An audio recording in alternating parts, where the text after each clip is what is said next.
नमस्कार, मैं हूं अभिषेक त्यागी। लगातार जो सवाल कांग्रेस पर खड़े होते रहे हैं कि कांग्रेस के नेता, खुद राहुल गांधी सीधे तौर पर अगर बोले, बात छिपाने की जरूरत ही नहीं है कि राहुल गांधी देश विरोधी ताकतों की मदद करते हैं। कांग्रेस के लोगों को मिर्ची लग जाती है जब यह बात बोली जाती है, लेकिन वक्त वक्त पर यह बात साबित होती रही है कि बात चाहे देश की सुरक्षा की हो, बात चाहे सेना के ऑपरेशन की हो, बात चाहे दंगाई जो भड़काते हैं, दंगा भड़काते हैं, देश विरोधी गतिविधियों में शामिल रहते हैं उन लोगों की बात हो, कांग्रेस हमेशा उनकी पीठ पर हाथ रखी हुई नजर आती है कि चलिए आप, हम तो आपके साथ हैं। कांग्रेस उस तरीके की पार्टी है और यह बात एक बार की नहीं है, न जाने कितनी बार ऑपरेशन हुआ, सेना ऑपरेशन करती है, कांग्रेस बोलती है कि सबूत दे दो। कोई देश विरोधी गतिविधि करे, कांग्रेस बोलती है कि चलिए कोई बात नहीं, हम आपके साथ खड़े हैं। इस तरीके की गतिविधियां सामने आती हैं। आज हम आपको एक ऐसी खबर बताने वाले, एक ऐसी तस्वीर दिखाएंगे जिस तस्वीर को देखकर आप ये कहेंगे और ये साबित हो जाएगा कि वास्तव में राहुल गांधी की विचारधारा क्या है, कांग्रेस की विचारधारा क्या है, किस तरीके से दंगा भड़काने वाले लोगों के साथ कांग्रेस खड़ी है, राहुल गांधी खड़े हैं। यह बात आज साफ हो जाएगी और यह खबर आज आपको जरूर देखनी चाहिए ताकि आपको कांग्रेस की नीति, उनकी विचारधारा के बारे में पता चल जाए। यह बात आज आपको सुननी चाहिए। दरअसल आपको पता है कि 2020 में दिल्ली में दंगे हुए थे। उन दंगों के आरोपी लोगों में को पकड़ा गया था और उनमें से एक इंसान थे उमर खालिद। उमर खालिद के बारे में आपको पता होगा, किस तरीके से उनके बयानों की बड़ी चर्चा हुई थी, किस तरीके के बयान उन्होंने दिए थे, वो आपने सब देखा। कन्हैया कुमार उमर खालिद पर बड़ी चर्चा उस दौरान हुई थी। लेकिन अब उमर खालिद को लेकर अमेरिका से आवाज उठने लगी है, जबकि सवाल यह है कि उमर खालिद को लेकर अमेरिका से आवाज क्यों उठ रही है। आखिर अमेरिका उमर खालिद के सपोर्ट में क्यों आ रहा है।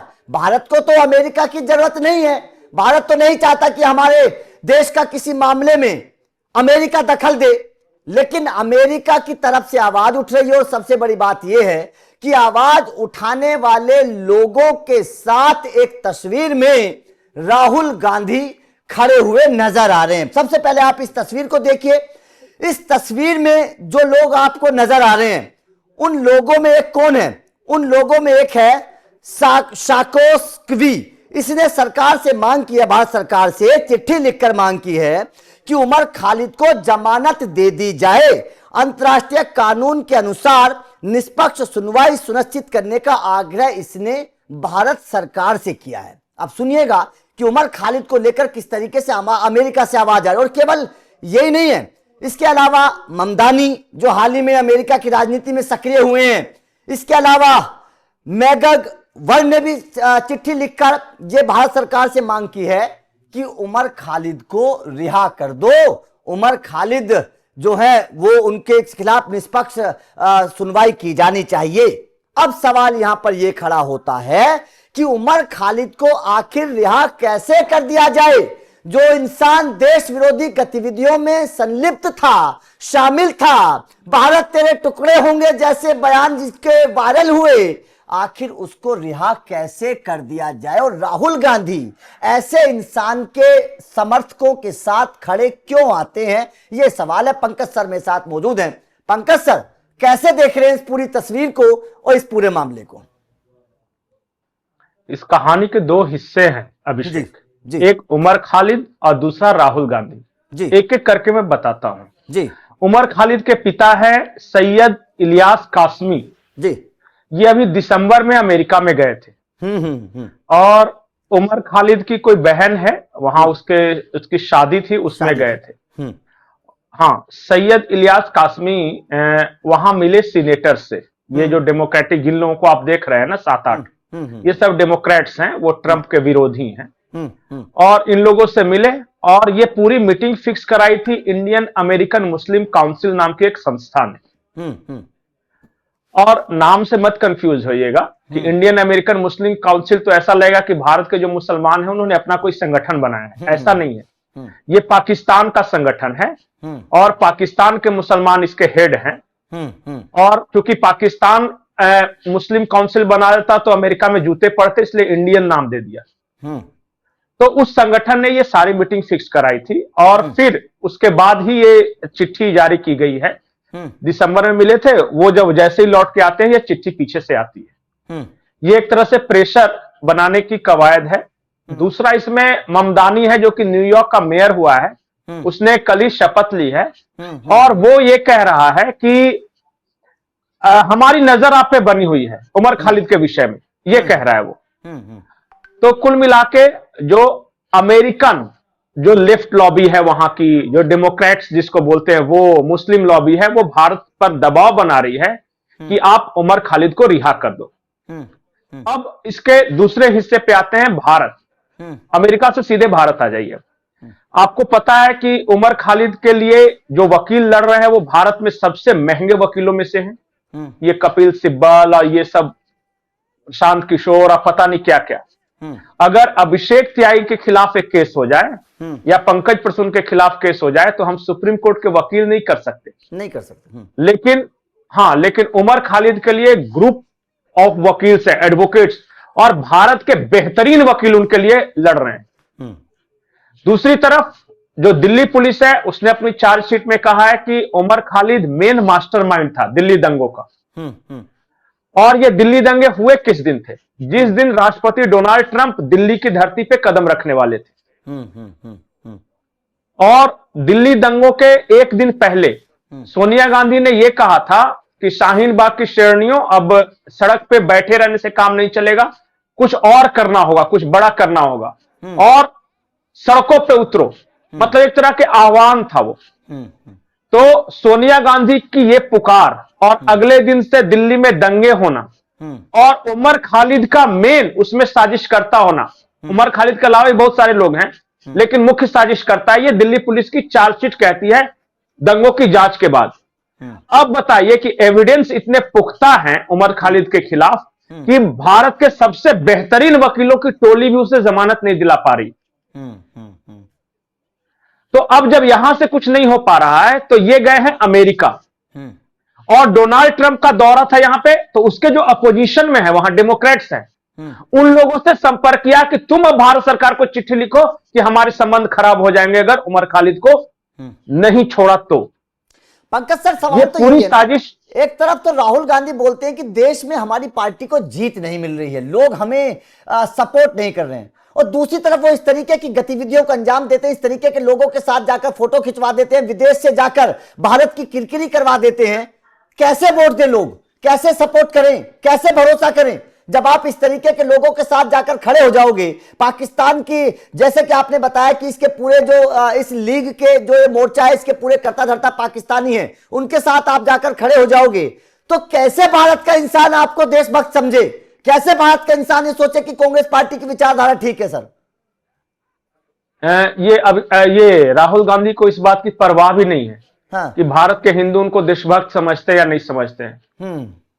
राहुल गांधी का एक सिंपल सा लक्ष्य है, मैं आपको बताता हूं कि वो ग्लोबल इस्लाम, ग्लोबल रेडिकल इस्लाम के एलिमेंट्स के साथ मिले हुए हैं। वो डीप स्टेट के लोगों के साथ रेगुलर कांटेक्ट में है। और ये मैं बिना फैक्ट्स के नहीं बोल रहा हूं। उनका जो एडवाइजर है राहुल गांधी का, सैम पित्रोदा, मोसाद ने एक ऑपरेशन जैपलिन चलाया था।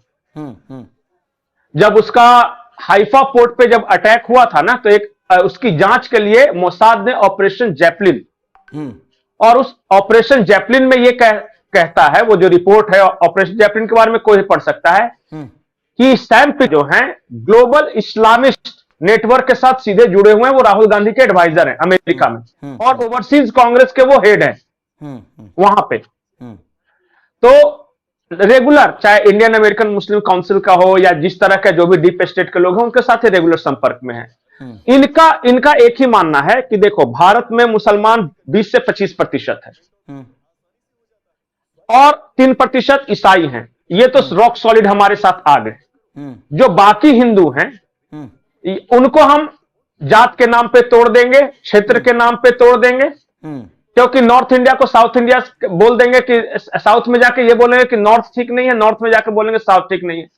बाकी जो यूपी बिहार के हिंदुओं को बोल देंगे कि भाई तुम लोग आपस में कास्ट सेंसस करा लो, और आपस में खूब जाति में बांट के इन लोग को लड़वा देंगे, तो उसमें से कुछ ना कुछ मिलेगा ही।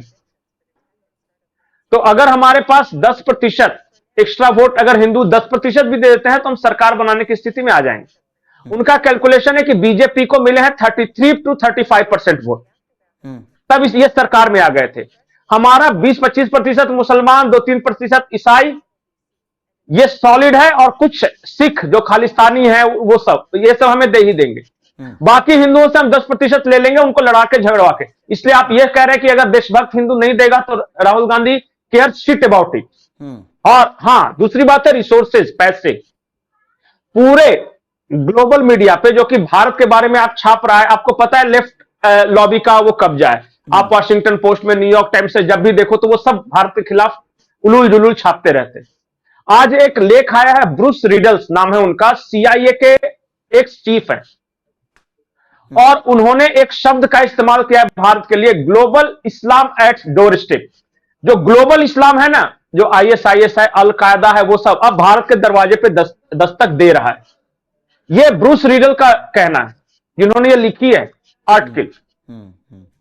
तो आप घरेलू मोर्चे पे राहुल गांधी और योगी आदित्यनाथ, अखिलेश और ये तेजस्वी करते रहो, ये प्लानिंग किसी और लेवल पे चल रही है। और Umar Khalid is going to become face of global Islam. दुनिया भर के आतंकी संगठन ये दुनिया में प्रचारित करें कि देखो उमर खालिद नाम के मुसलमान के साथ अन्याय हो रहा है, इसलिए हम भारत के खिलाफ जिहाद कर रहे हैं। ये प्लानिंग है वहां। खैर सर, प्लानिंग तो होगी। अक्सर हिंदू जो होते हैं, जैसे अपने बड़े नेता उनके साथ शामिल हो जाएंगे तो प्लानिंग तो खैर कोई भी करेगा, यही तो कमियां है। और एक चीज मैं और बता रहा हूं जी, एक चीज मैं और बता रहा हूं कि इस देश के आधे हिंदू कूप मंडूक है, मतलब अपना घर, अपना परिवार, अपनी बीबी, अपना ये अपना, वो देख ही नहीं रहे कि वो खतरा कहां रहा है। आपको क्या लगता है कि कश्मीरी पंडितों के पास कम पैसा जमा था? 3 दिन लगे सबको घर बार उनका खेत खलिहान से भगाने में, सिर्फ 3 दिन लगे।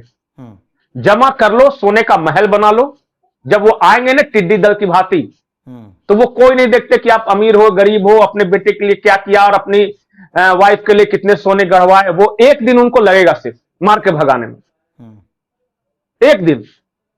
मानना है मानो, नहीं मानना है मत मानो। आप कश्मीर देख लो, आप पाकिस्तान देख लो, आज बांग्लादेश देख लो, अफगानिस्तान देख लो, ये सब में कभी हिंदू थे, अच्छी खासी आबादी में थे। लाहौर में तो 30 से 35% हिंदू थे, लगभग आधा। बिल्कुल सही। तो मत देखो, बंद किए रहो आंखें और आराम से सो जाओ। ग्लोबल इस्लाम आपके दरवाजे पर दस्तक दे रहा है, एक तरफ बांग्लादेश से, एक तरफ पाकिस्तान से, और फिर अमेरिका वगैरह सब।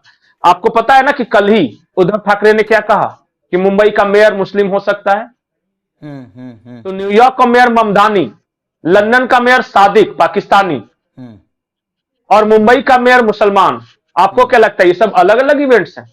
कभी डॉट्स जोड़ के देखिएगा। बिल्कुल आपको बर्बाद करने में उनको समय नहीं लगेगा, क्योंकि आपका सिर्फ एक देश है, सिर्फ एक हिंदू का सिर्फ एक देश। बिल्कुल सर, सवाल दुनिया में कहीं नहीं पाए जाओगे। बिल्कुल, सवाल बहुत बड़े। उन सवालों का जवाब जल्द से जल्द खोजना पड़ेगा, क्योंकि जिस तरीके की गतिविधियां चल रही हैं, राहुल गांधी जिस तरीके से विपक्ष में जाकर देश विरोधी गतिविधियों में शामिल होते हैं, जाहिर तौर पर बड़े सवाल हैं, और इन सवालों का जवाब जाहिर तौर पर हिंदुस्तान की जनता को देखना पड़ेगा। खैर, आपका इस खबर पर क्या कहना है, कमेंट करके अपनी राय जरूर दीजिएगा।